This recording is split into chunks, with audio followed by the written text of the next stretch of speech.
arkadaşlar, Örgümü Dediniz kanalıma hepiniz hoş geldiniz. Bu videomda sizlere görmüş olduğunuz bu yeni tasarlamış olduğum paspas çalışmasının nasıl yapıldığını anlatmak ve paylaşmak istiyorum. Umarım sever ve beğenirsiniz arkadaşlarım. Şöyle iki renk olarak kullandığım ipimi kalın bir halı kaydırmaz banyo paspası olarak da geçiyor arkadaşlar. 4 milim şöyle göstereyim tığ kullandım ve Alize'nin Süperlana Maxi isimli kalın olan iplerinden kullanarak yaptım arkadaşlar. Hemen yapımına geçelim. Yapımı gayet kolay olan bir çalışma. Umarım seversiniz. Şimdi şöyle şu kenarı yapmadan hemen direkt şuradan ikisinden geçiriyorum. Tığımı birleştiriyorum. Şöyle bir tane sık iğne ile sabitliyorum. Daha sonra paspasımız ne boyuttaysa arkadaşlar, buraya kadar zincir çekmem gerekiyor. Ben bunda yaparken 28 tane zincir çekmiştim. Yine o şekilde zincir çekeceğim şöyle.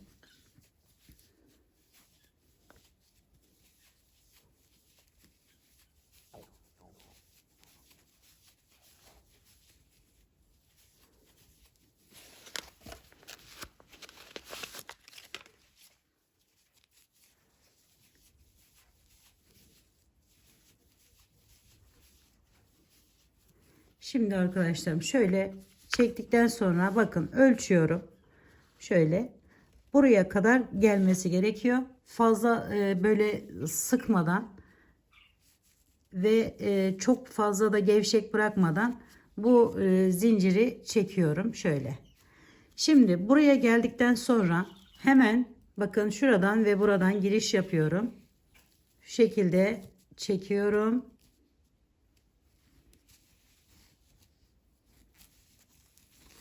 Ve sık iğne ile bağlıyorum. Bir tane zincir çektim. Bir üste geçiyorum. Şöyle çevirebilirim.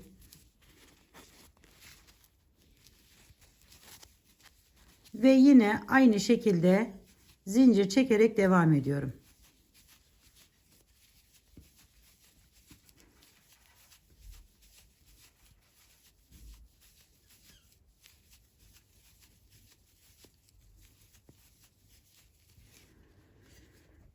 Şimdi 28 tane ben yine buraya zincir çektim. Bakın şöyle bir görünüm elde edeceğiz. İlk başta ne yapacaksak bunun boyutunda, yani zincirler çekip bu şekilde yerler yapmamız lazım. Bir zincir çektim tekrar ve diğer bir üst sıraya geçiyorum. Şöyle 4 tane veya da 5 tane yapsam yeterli olacaktır. Bir üste geçtikten sonra tekrar yine zincirlerimi çekiyorum.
Evet, burası halı kaydırmazımın bütün bu şeritlerinden bu şekilde yapıyorum. Bunu diklemesine de yapabilirsiniz arkadaşlar.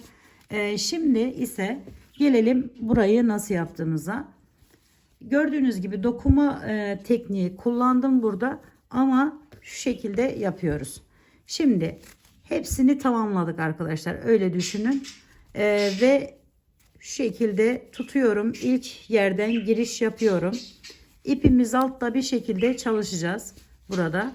şöyle tutundum ve arkadaşlarım şöyle göstereyim.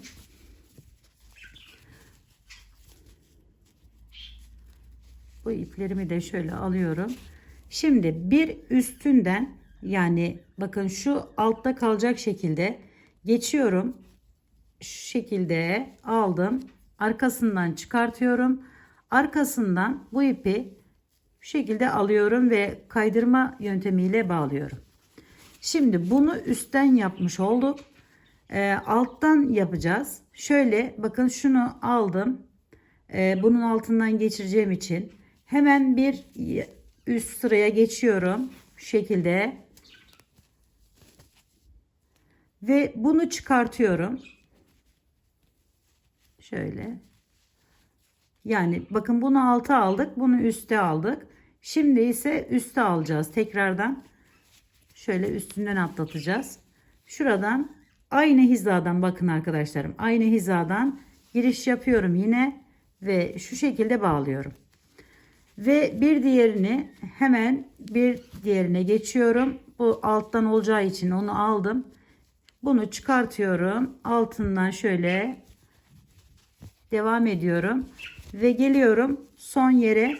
Son yeri de bakın şuradan aynı yerden yapmış oluyoruz, bitim yeri olduğu için. Şöyle bu üstten olacak arkadaşlar. Şöyle aynı yerden giriş yapıp devam ettim. Bakın şöyle bir görüntü oldu. Şimdi bu arayı istediğiniz kadar boşluk bırakabilirsiniz ama çok da bırakırsanız şayet böyle alttaki halı kaydırmaz gözüküyor arkadaşlar. Ben bunda 3 tane bıraktım. Dördüncüye devam ettim. Şöyle göstereyim. 1, 2, 3, 4. Bakın ipim yine altta. Buradan giriş yapıyorum. Şu şekilde çekiyorum yukarıya doğru ve kaydırma ile bağlıyorum. Daha sonra bunun altından olacak. Çünkü burası üstte. Şimdi altından yapacağımız için hemen bir diğerine geçiyorum. Şöyle de yapabilirim. Evet. Şimdi burada da aynı şekilde 1, 2, 3, 4. delikten giriş yaptım. Çekiyorum bu şekilde. Bakın şöyle bir görüntü oldu. Şimdi üstten devam edeceğim. 1, 2, 3, 4 bağladım. Sonra yine aynı şekilde bu üstte kalacağı için 1, 2, 3, 4 hemen 4. delikten giriş yaptım. Çıkardım ipi şu şekilde ve üstten yapma yerine geçiyorum. Sona geldik gördüğünüz gibi. Yine buradan sayıyoruz. 1, 2, 3, 4 giriş yaptım. Şu şekilde çıkartıyorum ve bunu da bu tarafa atıyorum arkadaşlar. Bakın şöyle bir görüntü oluyor. Şimdi devam ediyorum yine. 1, 2, 3, 4.'den giriş yapıyorum. Bu defa ilk başta yaptığımız gibi yapacağımız için hemen yine aynı delikten giriş yapıyorum ve buradan çıkartıyorum. Sonra alta alacağız ipimizi. Şöyle 1, 2, 3, 4. Bu yaptıkça her defasında saymanıza da gerek kalmayacak arkadaşlar. Bir müddet yaptıktan sonra eliniz alışıyor. O otomatik olarak o deliğe gidiyor arkadaşlar. Şimdi bakın bunu üste aldık zincirimizi. Şimdi bunu alta alacağımız için şöyle hemen üzerinden atlatıyorum. Ve buradan yine 4. delik 1, 2, 3, 4 giriş yaptım. Çıkartıyorum. Sonra devam ediyoruz bu şekilde.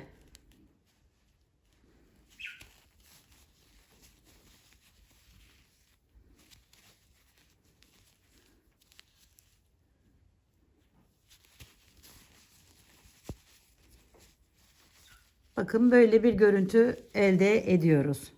Bir sıra daha yapalım. Buradan hemen geri dönelim. Şöyle 1, 2, 3, 4 giriş yaptım, çektim. Burada ipim altta kalacağı için hemen şöyle altından 1, 2, 3, 4 giriş yapıp çekiyorum. Sonra tığımdan çıkarttım ipimi ve üstünden atlatıyorum. 1 2 3 4. Gördüğünüz gibi gayet kolay bir yapımı var ve de zevkli arkadaşlar. 1 2 3 4. Çıkarttım. Bunu üste aldım. Tekrar takıyorum ve devam ediyorum.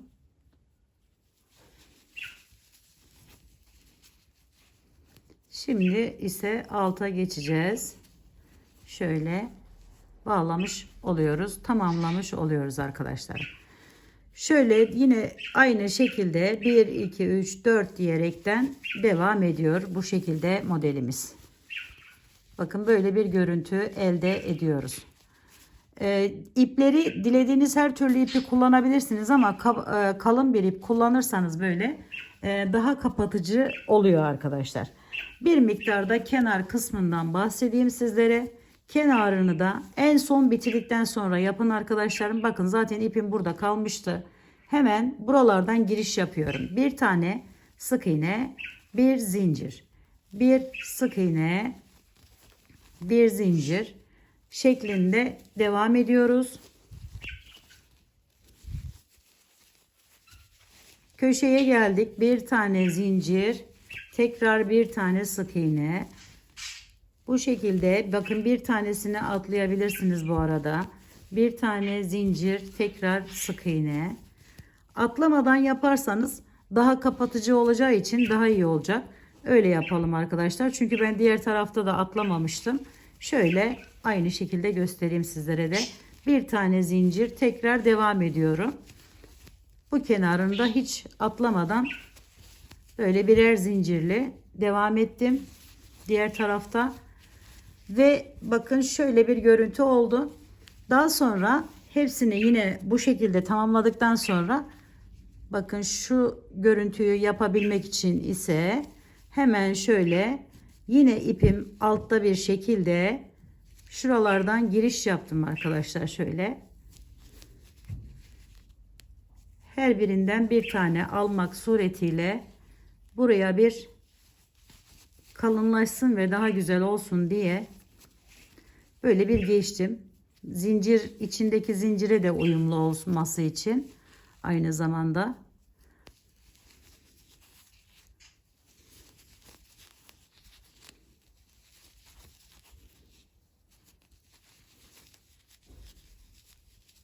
Ve kalın durup halı kaydırmaz da kıvrılmasın diye bir de böyle bir işlem yaptım arkadaşlar.